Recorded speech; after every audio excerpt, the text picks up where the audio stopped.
morning, guys. Welcome back to another recap. We're looking at Black Lightning episode 2, Lawanda, the Book of Hope. Now, there's lots to talk about in this episode. I'm gonna try and keep it brief as possible, because I know that nobody wants a whole half-hour video. I've done it in the past, and it's honestly a lot.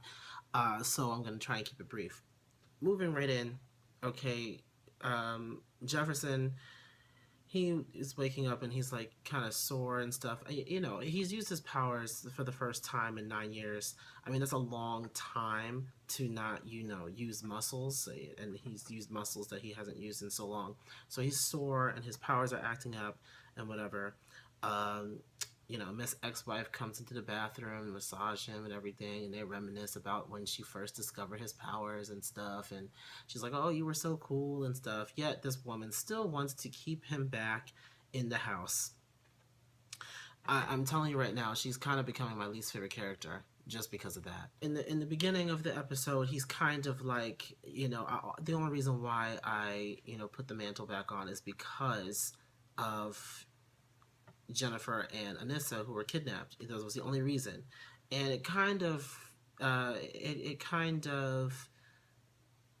comes back to bite him in the ass later on because of the fact that he went to this motel where all of these girls were either kidnapped or being forced to kind of be pimped out, and he only saved his daughters. So it kind of makes him look bad to the rest of the public because, there's all types of other things going on, and Black Lightning could have handled all of those things, but he just decided to save two girls, who just happened to be, the principal's daughters, who are already looked at as being kind of like, high in society or whatever.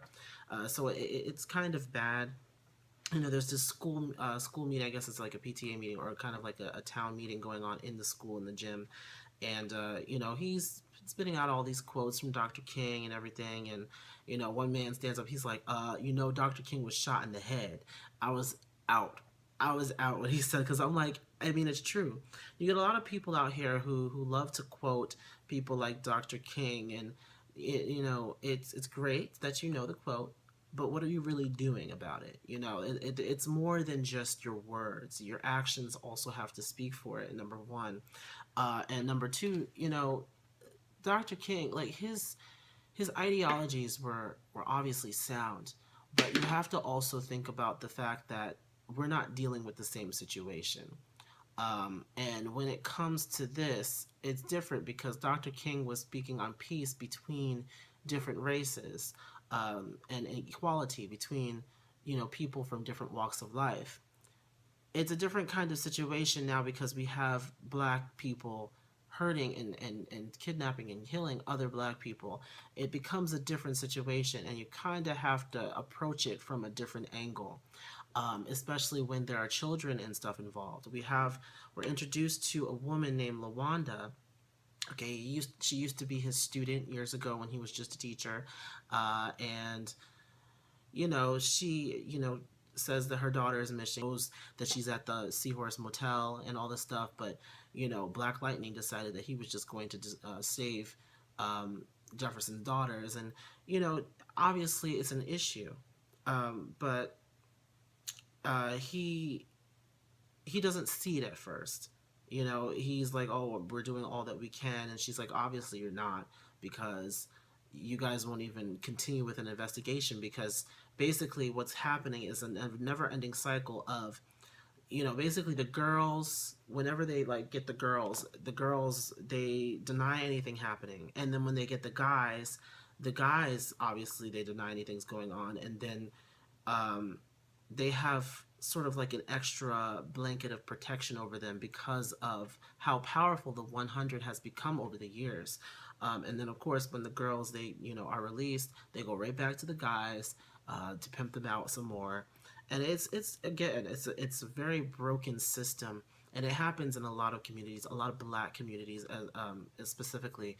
So I'm glad that they're actually highlighting this in the show, because it needs to be brought out to the light. It really does. We're up here with Tobias. He's still under the assumption that this new Black Lightning is not the old Black Lightning. It's just some imposter, some fake Black. He's like, get this fake Black Lightning. I'm like, how many people do you like? How many guys do you know uh, shoot lightning out of their hands? I'm just, it doesn't make any sense to me. We get this scene with Jennifer. Jennifer, she's, at home from school, I guess, just taking a day off after everything happened. They have a police detail, a squad car sitting outside their house just for protection, because whenever they have those, it never usually works because there's always a way around them. And we see the little boy from Lala's crew, the little boy that he was chastising in the last episode. He comes under the guise of selling some candy. He had a box of candy. He was, how they do in the hood. They'd be selling candy, whatever. So he comes up to her and basically says, Lala says hi, and pulls out this fake water gun, but it looks like a real gun, and, shoots it at her, and it comes out like, red for like blood or whatever. And obviously that scares the mess out of her because she thought that she was about to get shot. Obviously, usually people don't walk away from the 100 safely. They usually end up getting killed because they don't want them to snitch on them, so they go and kill them. That's just the way that it works. So, you have these two girls out here and they're, telling the police about everything that they saw and stuff. And obviously, Lala's not having that, because then he has to answer to Tobias, and he knows Tobias is definitely not having that. Now, I have an issue because obviously we knew that Anissa was going to be, they said that she was bisexual, or a lesbian or bisexual. Anyway, she's LGBT. I have an issue with her girlfriend, mostly because of the fact that she kind of just like brushes off her, the things that she's saying, telling her about her powers developing, about her actually ripping a sink from the wall. She kind of brushes it off as kind of a mental illness situation, and she doesn't really give her a lot of, she doesn't really give her attention to that. Although, I can see why if you live in a world where there's a man who can shoot lightning out of his hands. Why is it so hard for her to believe that, this girl actually has like super strength? But it is what it is. I'm here for black love. They, the two of them, they look sexy as hell in that bed. I was just like, ugh. Anyway, moving on. Yeah, so Lala kills Will. It's really, really sad. He like goes on kind of like a killing spree in this episode because he kills, first of all, his cousin. And Will is his cousin, and he doesn't even hesitate to kill him, to shoot him in the head and kill him. Did I feel sorry for him? Not really. I mean, he didn't deserve to die. He's somebody who kind of found himself in a bad situation. He probably came from a broken home, and then of course the only family that he had, his cousin, who kind of took him in and kind of molded him into the person that he became. But I don't think he deserved to die. But at the same time, he became a liability. So what do you do with liabilities? You cut them off. Or in this case, shoot him in the head. Jennifer, so I guess she's moved on now. She's not about to be dating anymore like hoodlums. So she's been talking to this guy, Khalil, and I said that she was like FaceTiming him when he was at the school or whatever. Apparently they're like kind of best friends or whatever. And yeah, so she sneaks up to the roof and he comes up there and they start talking. And he confesses, that he likes her and stuff, and asks her out, and she's like, "Oh yeah," I'm like, "All right, okay." It was random, but it was cute. It was a cute moment. It was cute, and it is what it is. They kiss. Meanwhile, downstairs, Lynn and Jefferson are about to get it on, but they really don't, because she knows that he's about to go back and be Black Lightning, so she's not about to be here for that. Continuing on with Jennifer, she again is still shaken up over this whole situation, and we see her at school. She's with this other chick, and they got this big bottle of alcohol, and they like completely downing it. She takes the bottle with her. She goes to the fitness room in the gym in the school.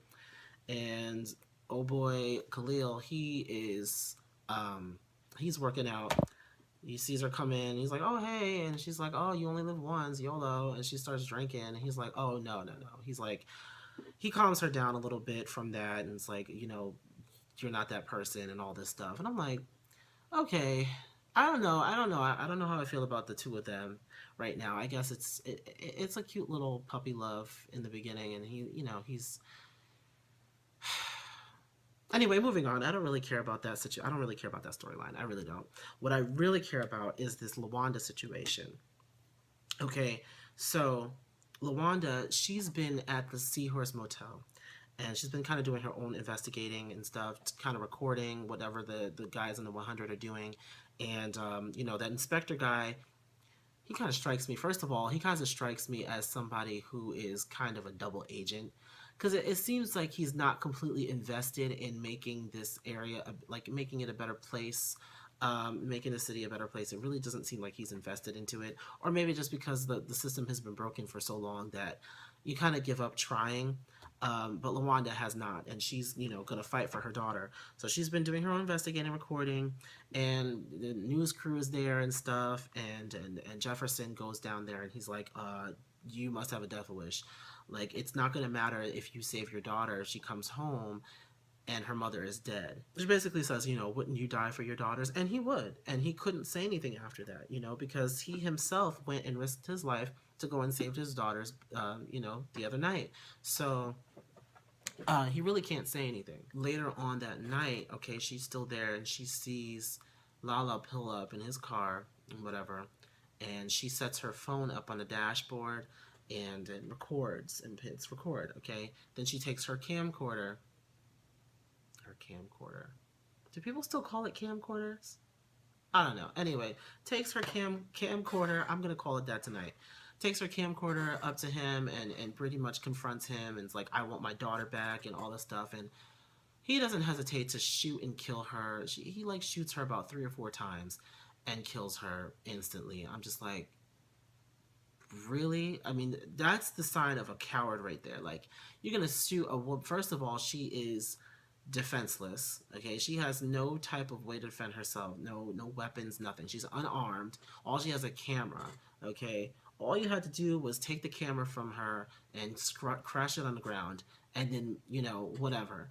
You didn't have to do all of that extra stuff. Killing her, really, right on the spot. I mean, he just leaves a trail of dead bodies behind him, and this is when Tobias gets really upset. But anyway, so the good thing about it is she was thinking, and she was smart about the fact that, he would probably end up killing her. So she recorded. The next day, this.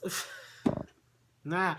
Okay, the secretary girl, I don't know if his name was Carrie or whatever. He called her like Care or something, I guess for short. She is definitely somebody that you need to look out for, because I feel like she's about to slip up and take him right up from under Lynn's. Yeah, no, I feel like that's about to happen. Uh, hey, Lynn is not receptive right now. Go ahead to this other chick over here. I mean, y'all were married with children, but if she's not gonna be supportive, then f her. I don't really care. Lynn kind of got on my nerves in this episode because she's been trying to hold him back and stuff. Anyway, he gets a call from Gamby in his office, and he finds Will's body and in a dumpster, and happens to find a phone. First of all, why in the world didn't they take his phone, his belongings? That's the first. These guys are stupid. He's a stupid guy. But first of all, you can tell that Lala is acting out of fear in this episode, because he left a trail of bodies behind. Literally, like, he didn't even get rid of Lawanda's body. He like told them to put her in her car and leave her there. Like, really? And then they didn't check the car and check nothing, see if she maybe had something else, because they would have discovered that the phone was right there. Like, come on. But they didn't do any of that. Kills Will, leaves his phone on him. Once they discover the body, they check, his person. They're going to find the phone. And Gamby found the phone and sent it into evidence. And then they found that, they found Lala's address on the phone. I do have to give it up to Gamby, though, in this episode. For some reason, my favorite character so far is Gamby, the only white person in the entire cast. Well, is he? I think so. It's like, how is the only white guy in the entire black cast like one of my favorite characters right now? Like him and like Anissa, they're like my favorite characters right now. But anyway, because he's so supportive, that's like the main issue. The main reason why I like him is because he's so supportive. But anyway, so he is going to find Lala now because they have the address, and he goes as Black Lightning. Lynn tried to talk, Gamby, she tried to talk to Gamby about it, and basically, he highlights the fact that him being Black Lightning and him using his powers to help people was not the addiction. He was saving lots of people and really helping the city, come, be great and everything, and safe for all of its citizens. But then he met Lynn, and Lynn kind of persuaded him to stop being Black Lightning. And because of his love for Lynn, he stopped being Black Lightning. He said he pretty much became addicted to Lynn. Being Black Lightning wasn't the addiction.